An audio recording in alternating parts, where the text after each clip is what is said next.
బంధించండి.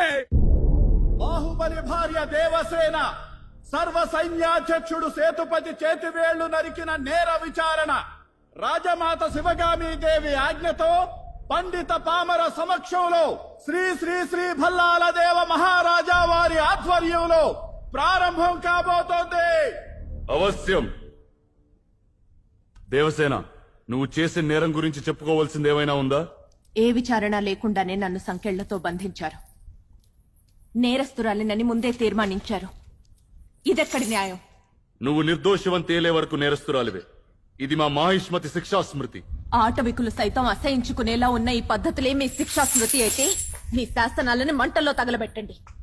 మీ న్యాయశాస్త్రాలను గంగలో కలపండి. మీ రాజ్యాంగాన్ని ఉరి తీసి పాతరేయండి. మతిలేని ఈ రాజ్యానికి మాహిష్మతి అనే గొప్ప పేరొకటి. ఛీ!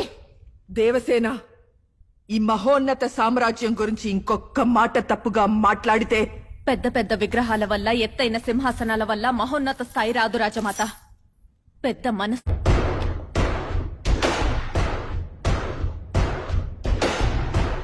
బాహుబలి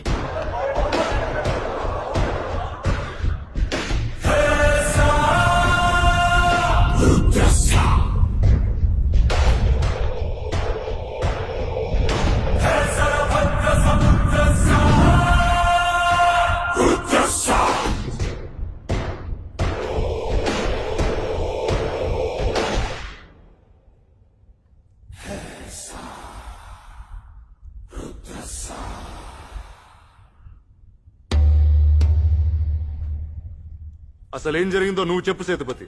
శివాలయం భక్తులతో రద్దీగా ఉంది మహారాజా. అప్పుడే దేవసేన కూడా దర్శనార్థం వచ్చారు. అప్పుడే మీరొచ్చే సమయం కావడంతో వారిని ముఖద్వారం నుండి కాకుండా పక్క దూరం నుండి వెళ్ళమన్నాను. బాహో, ఏంటి ప్రవర్తన? బాధితుణ్ణి బెదిరిస్తున్నావు. ప్రతిమాలితే నిజాలు బయటికి రావు మహారాజా. నీ హద్దులు అతిక్రమిస్తున్నావు బాహుబలి. నిండు గర్భిణిని సంకెళ్లతో నిలబెట్టి ఈ సభ ఎప్పుడో హద్దులు అతిక్రమించిందమ్మా. నిండు గర్భిణి అయినా పండు ముసలైనా నువ్వైనా నేనైనా విచారించే పద్ధతి ఒక్కటే. అసలేం జరిగిందో తెలుసా నీకు? ఏం జరిగింది దేవసేన? శివాలయంలో ఆడవాళ్లందరినీ ఒకవైపుకి రమ్మన్నాడు. లోపలికి పంపే నెపంతో ఒంటి మీద చెయ్యి వేసి నిమిరాడు. నా మీద కూడా చెయ్యి వేయబోయాడు. వేళ్లు నరికేశాను. తప్పు చేశావు దేవసేన. ఆడదాని ఒంటి మీద చేయేస్తే నరకాల్సింది వేళ్లు కాదు, తల.